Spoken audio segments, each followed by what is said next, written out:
Aleluia. Aleluia. Aleluia. Boa noite, igreja. Tome o seu lugar, tome o seu assento. Aleluia. A oração que resolve tudo. Você já fez essa oração? Não sei, pastor, por isso que eu vim hoje aqui. Quando eu vi o banner, eu falei, eu quero saber qual que é essa oração.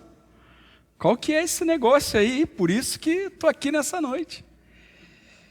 Deixa eu dar um minutinho para você compartilhar com alguém essa pergunta aí. Como você costuma orar? Compartilha aí com alguém. Não compartilha com seu esposo ou com a sua esposa, com o namorado, com a namorada, enfim. Compartilha com a pessoa que está atrás de você, do outro lado. Como você costuma orar? Quanto em algum dos momentos do compartilhamento disse assim, eu costumo orar de olho fechado. A questão não é se você ora de olho aberto ou de olho fechado. Mas deixa eu dizer uma coisa para você. Jesus nos deu um modelo. Jesus nos deu um modelo. E esse modelo está em Mateus capítulo 6, verso 5 e em diante, até o 13, fala dessa oração,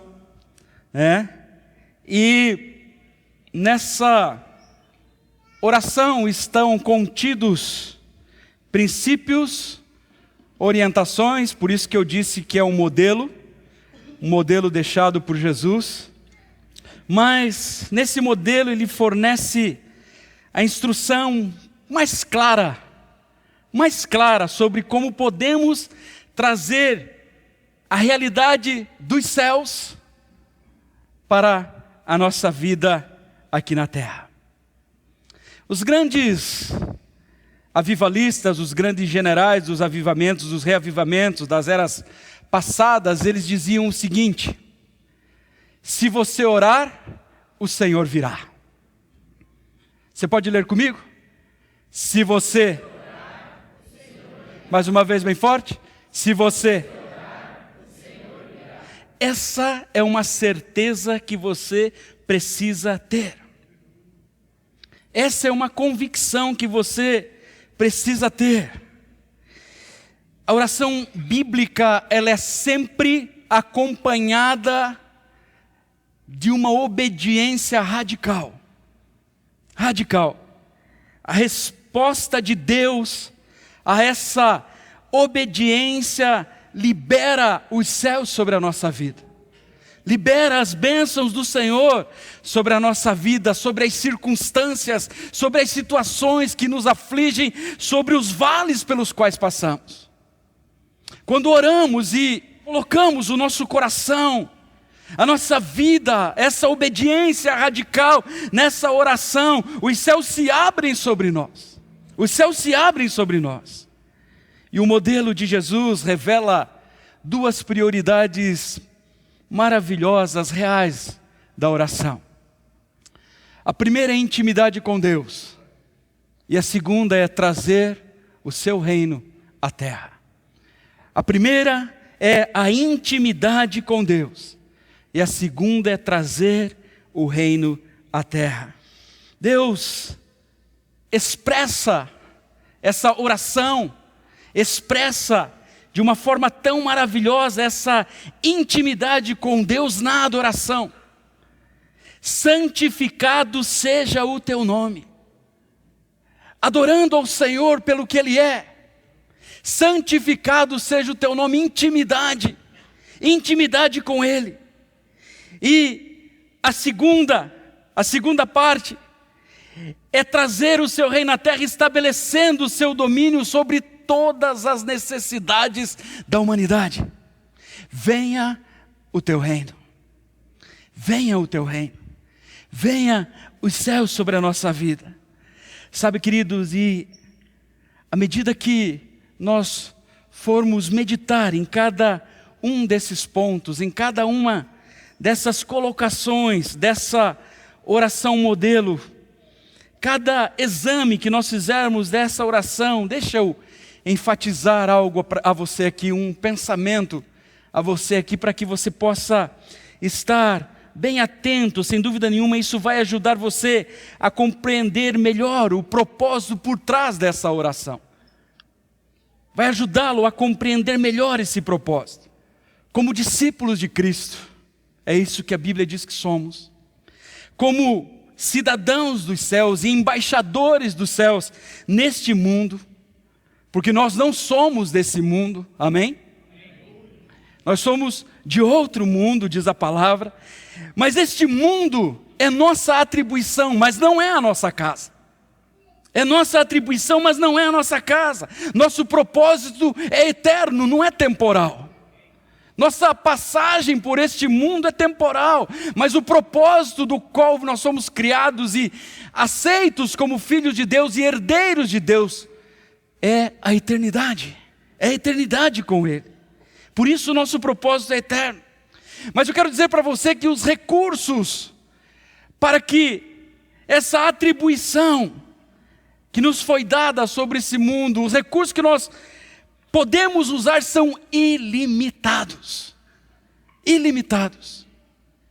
E eu não tenho dúvida nenhuma de que você vai ver, através desta oração modelo, o quanto muitas vezes nós permitimos perder tempo na nossa vida, ou ficar estacionados, ou muitas vezes até retroceder, por não ter um entendimento claro daquilo que é a palavra de Deus para as nossas vidas. As únicas restrições existentes são aquelas que estão entre as nossas orelhas. São as questões que nós muitas vezes colocamos de nós mesmos. Então eu queria examinar com você essa oração de Mateus capítulo 6, verso 9, verso 5 ao verso 13, começando pela primeira frase. Pode pular, querida. Vamos lá juntos? Pai nosso,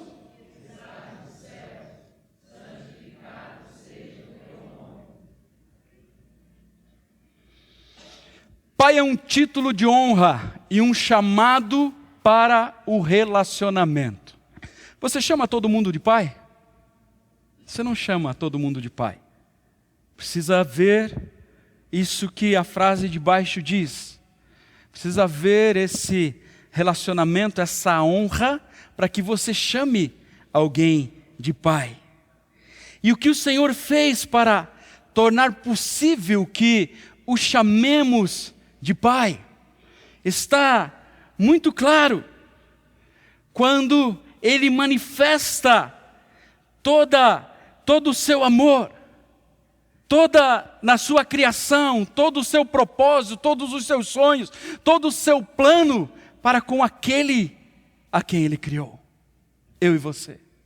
Fomos criados à imagem e semelhança de Deus, diz a palavra do Senhor. E Ele continua demonstrando esse amor, mesmo quando essa criação se vira, dá as costas para o seu Criador. Ele continua demonstrando o seu amor ao longo da história da humanidade, até o ponto de entregar o seu único filho Jesus para morrer no lugar dessa criação que deu as costas a Ele. E tantas outras coisas eu poderia citar para você como motivo para que o chamássemos de pai. Essa é a atitude de um verdadeiro adorador. Essa atitude de que alguém que reconhece, essa também nós podemos dizer que é uma expressão de louvor. Pai Nosso, no livro do Apocalipse, chamado o livro da revelação de Jesus Cristo, há um primeiro capítulo, capítulo 1, verso 1, você já vê sobre isso. Ele fala, ele relata, fica óbvio que o louvor e a adoração são atividades básicas do céu. Atividades básicas do céu. E o mesmo deve ser verdade aqui na terra, com as nossas vidas aqui na terra. Deve ser da mesma forma.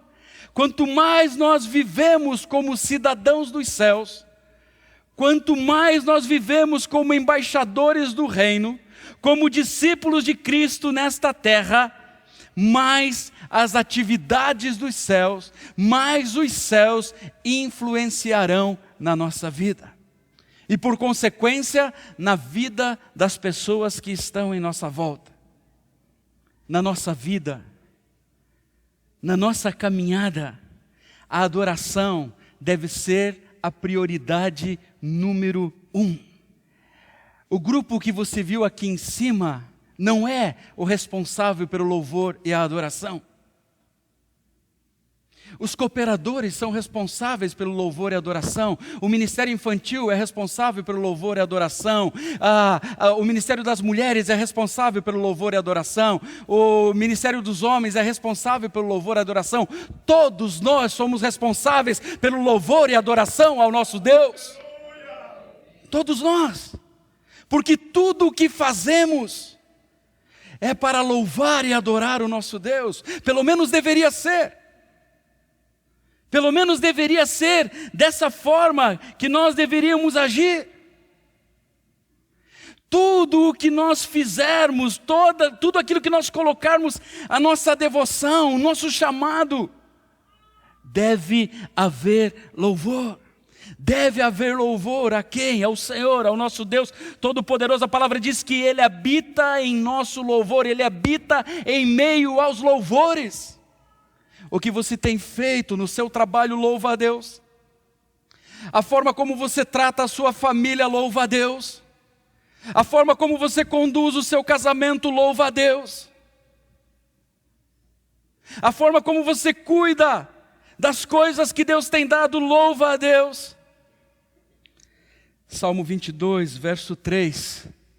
Contudo, diz a palavra do Senhor, tu és santo, entronizado entre os louvores de Israel. Outra versão diz, entronizado entre os louvores do seu povo. Quando o que você faz, quando em direção ao que você move, você está fazendo em louvor ao Senhor, você está entronizando o Deus Todo-Poderoso. Ele está entronizado em tudo aquilo que você está fazendo.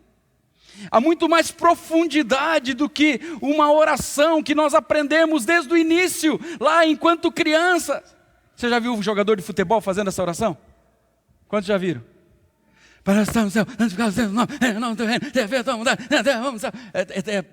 É assim, parece desesperador. Por quê? Isso se tornaram apenas meras palavras repetidas, mas a profundidade que há nessa oração modelo é tremenda. Deus responde à adoração. Deus responde à nossa adoração, Deus responde à nossa atitude de louvor, invadindo, entronizando naquilo que nós estamos fazendo. Pare para pensar um pouquinho nisso. Eu li um testemunho a respeito disso, maravilhoso. Compartilhava com alguns essa semana. O testemunho dizia que 2 jovens pegaram o seu violão e os 2 decidiram e foram a um shopping. E naquele shopping eles começaram a cantar e adorar ao Senhor. Estão ali com o seu violão, adorando ao Senhor. O testemunho fala, no final fala que quando 3 horas depois eles pararam de cantar, de adorar e de dançar ao Senhor. E quando eles estavam parando, alguém para diante deles, esvazia os bolsos e joga diante deles um monte de drogas ilegais. Sem eles terem pronunciado uma palavra com relação ao pecado daquela pessoa. Deus habita, está entronizado em meio aos louvores. Sabe, queridos, nós estamos tão preocupados em apontar os erros das pessoas. Nós estamos tão preocupados em falar às pessoas que elas não devem isso, não devem aquilo. Nós precisamos louvar a Deus, entronizar a Deus, para que o Espírito Santo faça a obra que precisa ser feita. Cura, libertação, enquanto louvavam, enquanto adoravam ao Senhor. Milagre enquanto adoravam ao Senhor. À medida que a presença do Senhor se manifestou na vida daqueles jovens que o adoravam, que o louvavam, aquela pessoa que estava passando ali foi tocada pelo que ela nem entendeu o que foi, mas isso levou ela a agir daquela forma. Levou ela a se livrar dos seus vícios, levou ela à cura, levou ela à libertação. E essas coisas não deveriam nos surpreender. Ao contrário, é algo que nós precisamos buscar. Veja como Deus responde aos louvores do seu povo. Isaías 42:13, o Senhor sairá como homem poderoso, como guerreiro despertará o seu zelo, com forte brado e seu grito de guerra triunfará sobre os seus inimigos. É a palavra de Deus. É a palavra de Deus. Como Deus responde ao nosso louvor, como Deus responde à nossa oração, à nossa adoração. Ele sai como um homem poderoso, como um guerreiro que é despertado para uma batalha, com forte brado e seu grito de guerra triunfará sobre os seus inimigos. Ah, queridos, mas eu não sabia que tinha tudo isso apenas na primeira frase do Pai Nosso. Há tantas coisas, há tanta revelação na palavra de Deus para a nossa vida. E cada vez menos as pessoas têm tido intimidade com a palavra de Deus, se relacionado com a palavra de Deus. Segunda parte que eu quero ver com você, vamos lá juntos. Venha.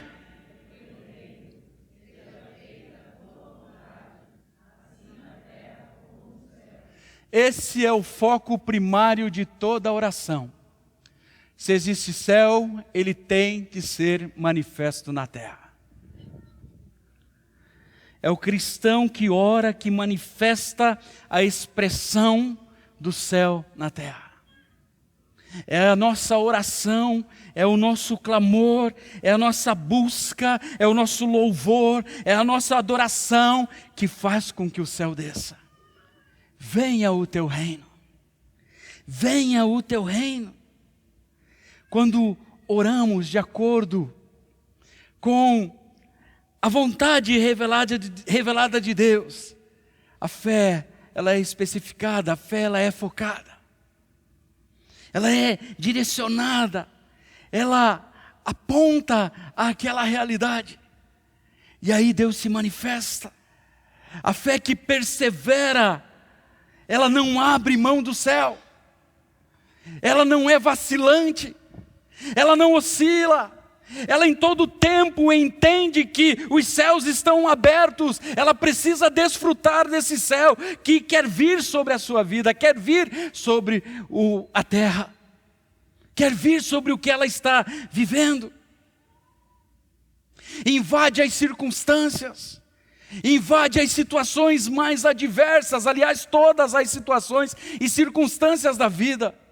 Venha o teu reino. Pergunto a você, quanto do céu você acha que Deus quer manifestar na terra? Quanto do céu você acha que Deus quer manifestar na terra? Medida, tamanho, ninguém sabe ao certo. No entanto, se nós olharmos a história da igreja, nós saberemos que é muito mais do que nós temos agora. Nós saberemos que é muito mais do que nós temos agora. E nós sabemos pelas Escrituras, e nós sabemos através da palavra de Deus, que é mais do que nós somos capazes de entender, de conceber em nossa mente. Olha o que diz o texto. Você pode ler comigo? É importante que você leia, que você declare isso. Vamos lá, 1, 2, 3. Olho.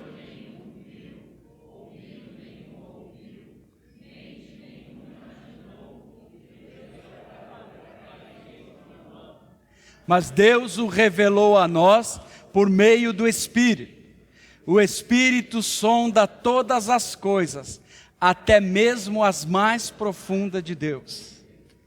Olho nenhum viu, ouvido nenhum ouviu, mente alguma imaginou. Quanto do céu Deus quer manifestar na sua vida? Quanto do céu Deus quer manifestar na sua empresa, no seu trabalho, na sua família? Venha o teu reino, não pode ser desculpe a expressão, uma oraçãozinha. Palavras jogadas ao vento. Efésios, temos aí? Aquele que é capaz, você conhece o texto? Vamos lá? Aquele que é capaz de fazer infinitamente mais do que tudo o que pedimos ou pensamos, de acordo com o seu poder que atua em nós. A Ele seja a glória na igreja e em Cristo Jesus, por todas as gerações, para todos sempre. Amém. Olho nenhum viu, ouvido nenhum ouviu, mente nenhuma imaginou. Aquele que é capaz de fazer infinitamente mais. Quanto do céu você acha que Deus quer manifestar sobre a sua vida? Quanto do céu você acha que Deus quer manifestar sobre a sua família, sobre a sua casa? Quanto você tem experimentado? A vontade de Deus é vista na presença dominante do Senhor, quando nós vemos o agir do Senhor, o dominar do Senhor. Pois a palavra do Senhor diz, pois onde o Espírito de Deus está, o que tem? Liberdade. E quantas vezes estamos cativos, presos por uma série de situações da vida, porque ainda não entendemos a grandeza do que Deus está disposto a fazer, o domínio que Ele quer estender sobre todas as coisas da nossa vida.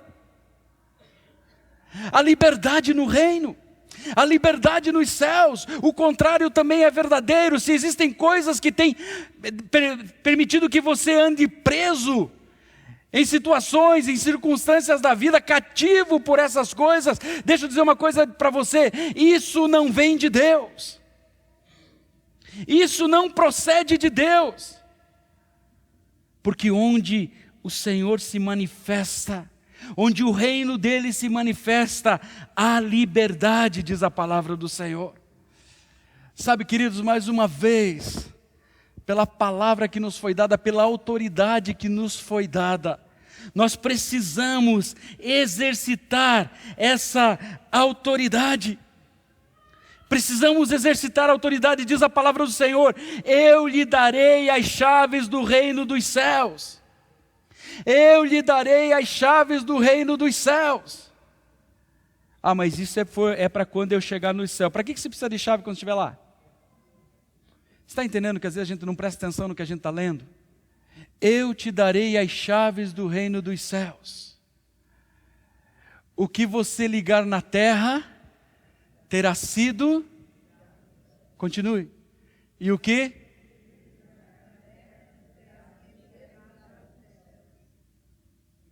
Observe essa expressão, terá sido.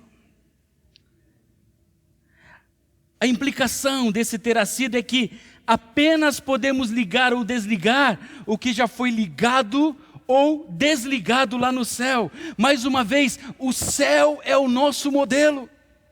O que nós precisamos viver, o que nós precisamos chamar e atrair para a nossa vida são as realidades celestiais. Quando nós declaramos: venha o teu reino, seja feita a tua vontade, assim na terra como no céu. Não pode ser apenas uma frase. Aí estão inseridas verdades poderosas, maravilhosas da palavra de Deus, que muitas vezes não nos apropriamos, não entendemos, não percebemos a grandeza. Por que Jesus senta com uma multidão de pessoas? E Ele cura, e Ele faz milagres, e Ele realiza prodígios, maravilhas, mas Ele também senta com essas pessoas para ensiná-las. para mostrar a elas a continuidade da caminhada. De que adianta você experimentar um milagre sobrenatural de Deus na sua vida e você continuar o mesmo lá fora? E ir para o inferno? As realidades celestiais estão à nossa disposição. Venha o teu reino. Toda vez que você orar assim, você lembre da implicação do que você está orando, do significado, da profundidade que há no que você está orando. Vamos lá para a próxima? 1, 2, 3. Esse pedido é uma aplicação prática de como o domínio do Senhor deve ser visto aqui na terra. Suprimentos abundantes. Existe alguém passando fome no céu?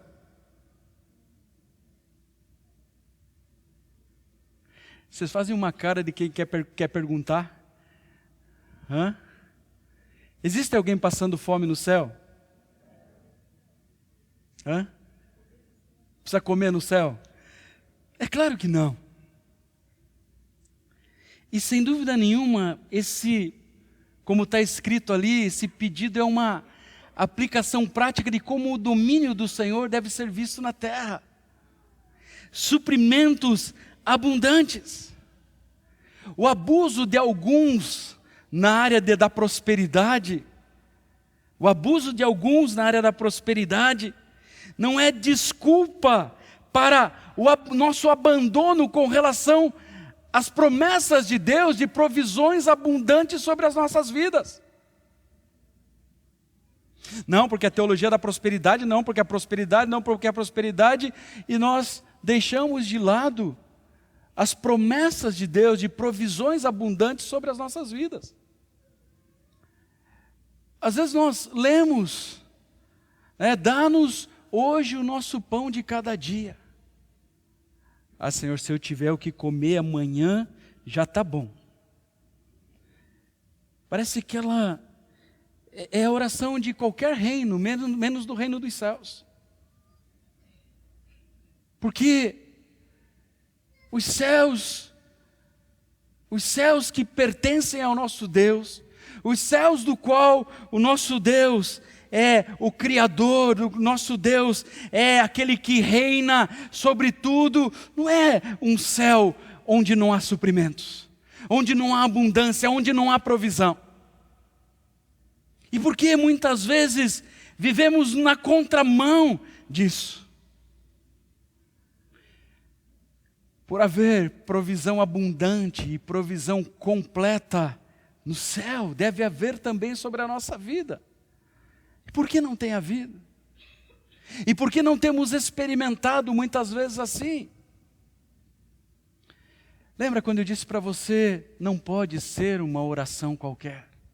Não podem ser palavras jogadas ao vento, porque o céu estabelece o padrão para o nosso mundo, para esse mundo aqui no qual estamos vivendo. O suficiente para satisfazer os desejos dos nascidos de Deus, o suficiente, diz a palavra de Deus, para toda boa obra,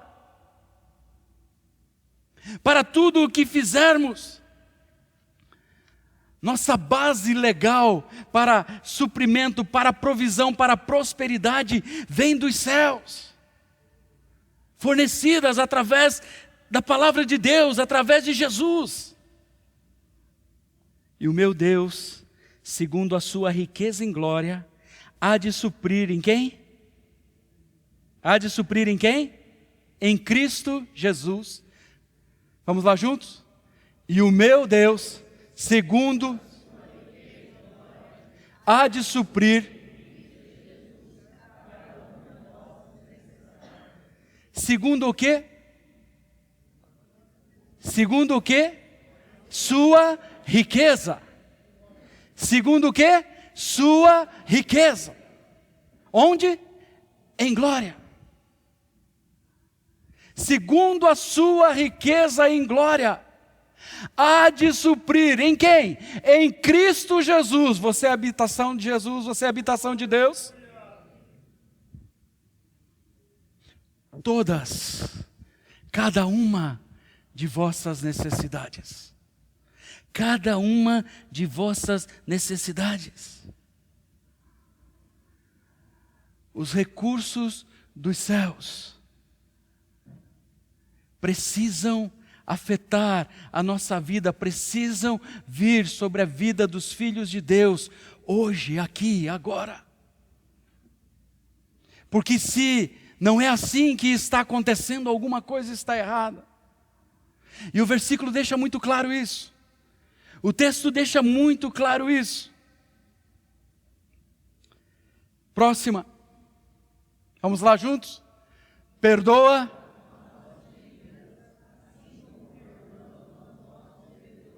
Outras versões falam, perdoa as nossas ofensas, assim como nós perdoamos aos que têm nos ofendidos, né? Existe perdão no céu? Tema de debate hoje no nosso grupo. Existe perdão no céu? Isso aqui daria uma outra ministração. Mas deixa eu dizer uma coisa para você. Quando eu estou fazendo essa pergunta, eu estou falando do lugar. Não precisa haver perdão no céu. É perfeito.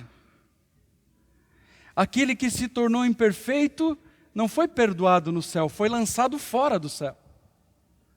Foi lançado fora do céu. Mas existe o Deus que perdoa no céu, amém? Perdoa as nossas dívidas, assim como perdoamos aos nossos devedores. O céu nos fornece um modelo para os nossos relacionamentos aqui na terra. A palavra diz que nós fomos perdoados enquanto ainda éramos pecadores. E muitas vezes nós fazemos citamos essa parte da oração, né, como aquele da parábola lá, né, que foi perdoado pelo seu credor na sua dívida, mas quando saiu de receber a bênção, encontrou alguém que devia para ele no caminho e mandou pôr aquele na cadeia. Senhor, perdoa as minhas mazelas, minhas situações, né? Misericórdia para mim. Tem misericórdia, Senhor. Tem misericórdia para com a minha vida. Mas com fulano, desce-lhe o sarrafo. Não perdoa não, Deus. Se for possível, manda para o inferno hoje já.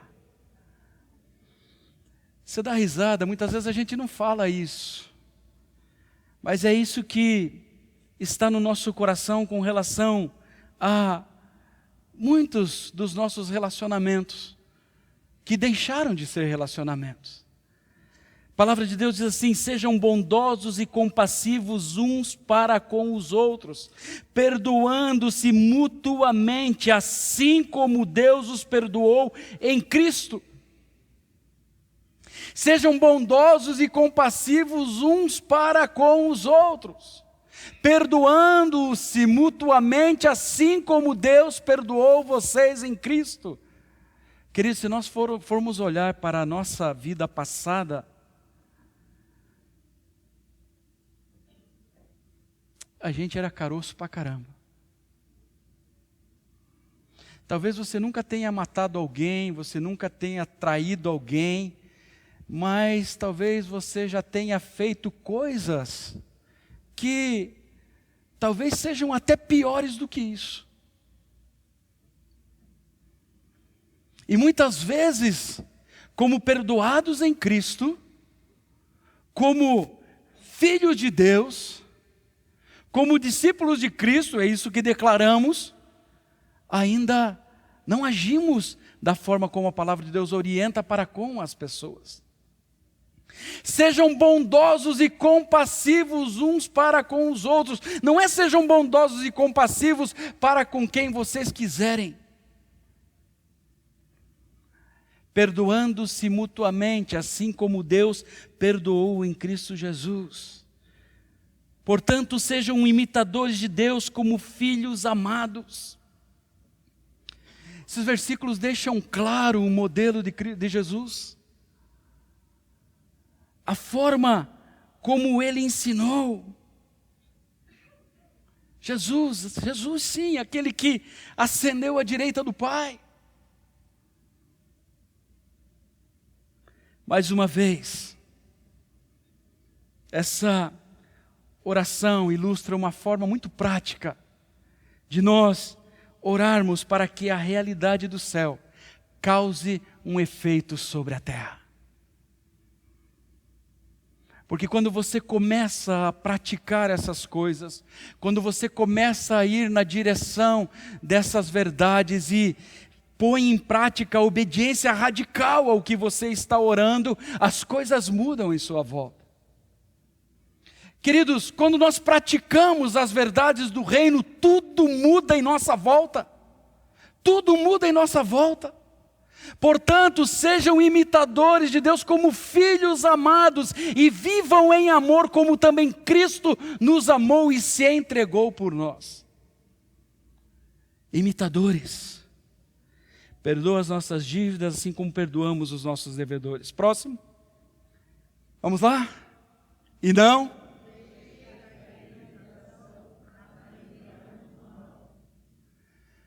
Não há tentação ou pecado no céu. Não há tampouco nenhuma presença do mal. Não há tentação ou pecado no céu. Não há tampouco nenhuma presença do mal. Ficar separado do mal é uma evidência na nossa vida a que reino nós pertencemos.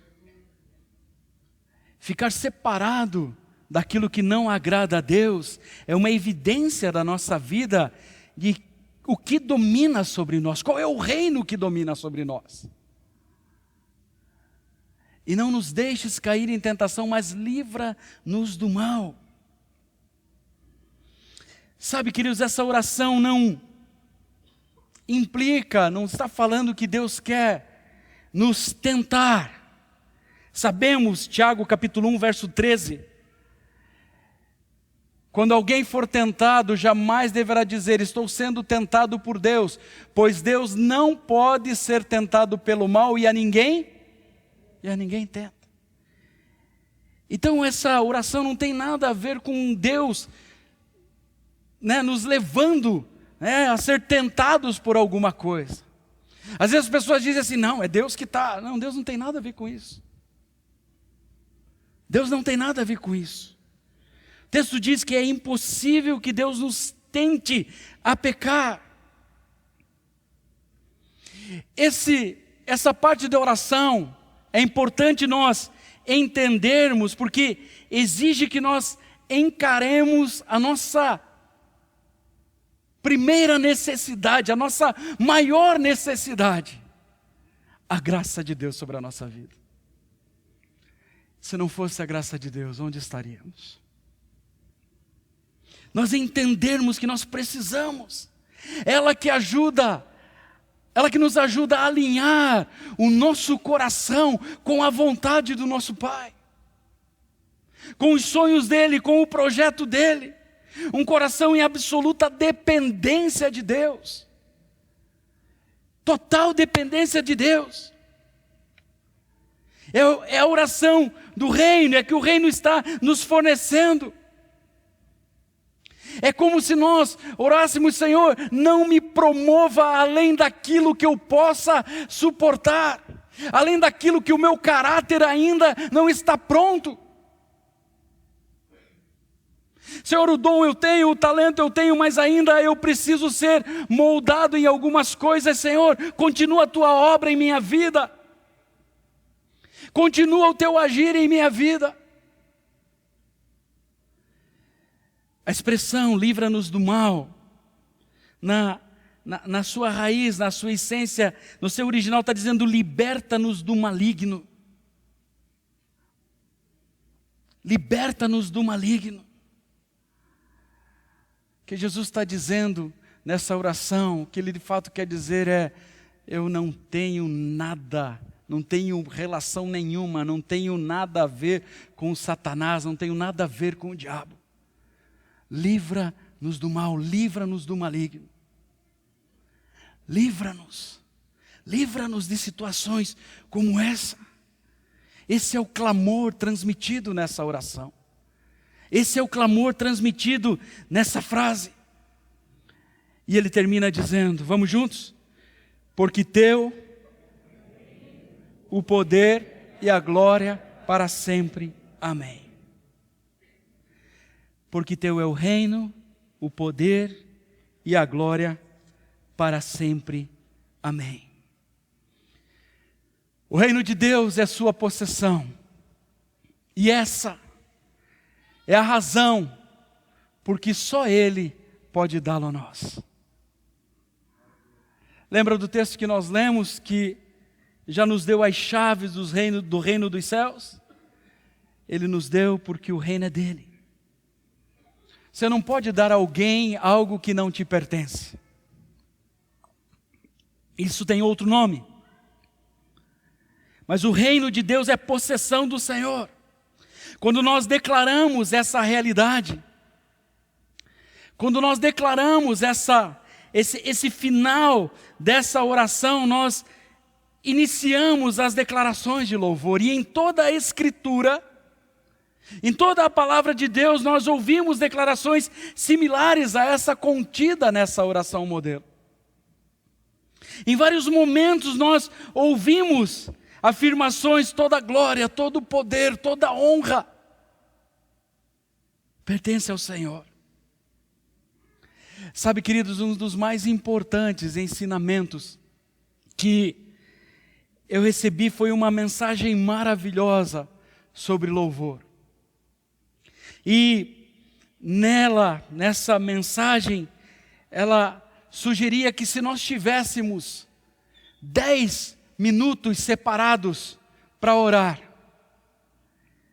nós deveríamos gastar 8 minutos só louvando ao Senhor. E seria maravilhoso como nós perceberíamos, como seriam os 2 minutos restantes, os motivos que nós poderíamos orar nos 2 minutos restantes. E eu deixo aqui essa orientação para você, esse desafio para você. 80% do seu tempo, 80% do seu tempo de oração que você tem separado para oração, faça de um tempo de louvor e adoração ao Senhor. E os outros 20% ore e depois testemunhe a esse respeito. Conte essa experiência a esse respeito. O Senhor está entronizado em meio aos louvores do seu povo. Essa ilustração, quando eu recebi, me levou, me fez entender, reforçar a prioridade do louvor e da adoração ao Senhor. Em tudo o que fazemos, em tudo o que fazemos, em todas as nossas atitudes, porque teu é o reino, o poder e a glória para sempre. Amém. Jesus estava ensinando uma oração, e ele termina isso com louvor. Ele termina isso com adoração. Ele termina isso com exaltação. Ele termina isso colocando Deus no mais alto lugar. No mais alto lugar. Mais uma vez, deixa eu dizer para você, essa oração tem 2 prioridades, 2 objetivos. Próximo. Vamos lá? Intimidade e fazer o reino à terra. Pode repetir? Intimidade.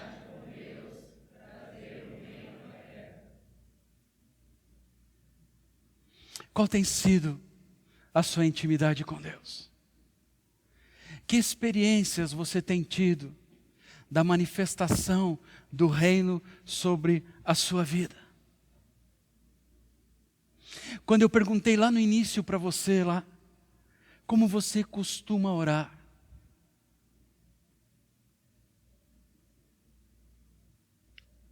Como a partir de agora será a sua oração? Como será a oração que resolve tudo? Como será a oração que resolve tudo? intimidade com Deus e trazer o reino. Intimidade com Deus e trazer o reino. Não são vãs repetições. Não são vãs repetições. Não é como se tratássemos Deus, como volta e meia eu falo para você aqui, atrás de um balcão, esperando pelo nosso pedido chegar. E vamos lá, pegamos e saímos e voltamos quando tivermos necessidade novamente. É um relacionamento, é uma intimidade, é um caminhar junto, é viver com Ele e para Ele. Por meio dele são todas as coisas. Como você tem orado? Como você tem orado?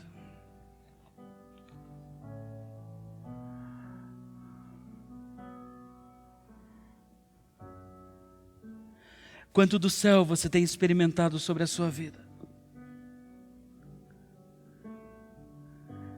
Quanto das realidades celestiais você tem experimentado sobre a sua vida? Quão obediente você tem sido às orações que você mesmo tem feito? Coloque-se de pé, por favor.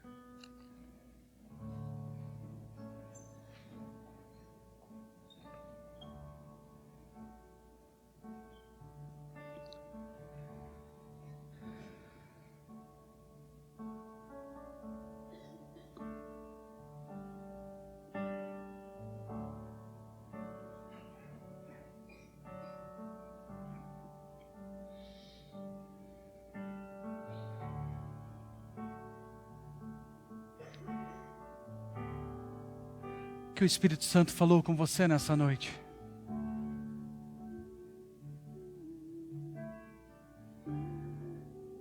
Que o Espírito Santo soprou nos seus ouvidos nessa noite.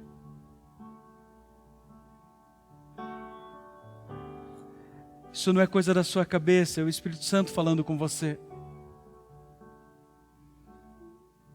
Como está o seu relacionamento com Deus? Como está a sua intimidade com Deus? Isso vai te levar ao segundo ponto. Venha o teu reino.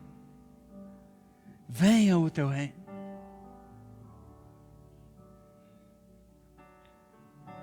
Você tem procurado Deus para satisfazer suas necessidades?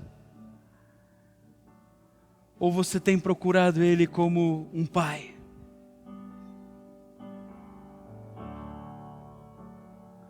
Comecei dizendo para você que nós chamamos de pai quem nós devotamos honra e quem nós temos um relacionamento íntimo. Como tem sido esse teu relacionamento com Deus? Se você quer a manifestação do reino sobre a sua vida, faça um concerto com o Senhor. Faça um concerto com o Deus Todo-Poderoso. Volte para Ele. Ou aceite-o como Senhor e Salvador da sua vida. Talvez você já tenha uma longa caminhada, ou talvez não tão longa. Talvez você seja um simpatizante. Talvez você esteja passando por situações e por causa disso você correu para Deus. Porque lá atrás você ouviu falar. E essa semente um dia que foi lançada no seu coração, que você ouviu de alguma forma de alguém, fez com que no momento da angústia, no momento da tribulação, no momento da circunstância, no momento da adversidade, você corresse para Deus. Mas como eu disse para você hoje, Ele não quer fazer algo na sua vida pontual, momentâneo. Ele quer realmente fazer de você uma nova criatura. Ele quer fazer tudo novo em você. Deus não é um Deus de remendos. Deus não é um Deus de remendos. Quando aquele vaso estava na mão do oleiro e ele começa a moldá-lo, e ele começa a trabalhar naquele vaso, e daqui a pouco aquele vaso não toma a sua forma, ele se quebra e ele não o reconstrói, mas ele o amassa novamente, ele começa desde o princípio e estabelece um novo vaso.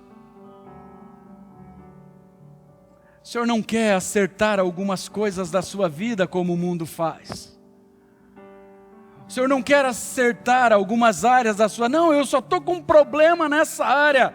Deixa eu dizer uma coisa para você, o seu maior problema não é essa área, o seu maior problema é a falta do Deus Todo-Poderoso. É dele que você precisa. É desse relacionamento que você precisa.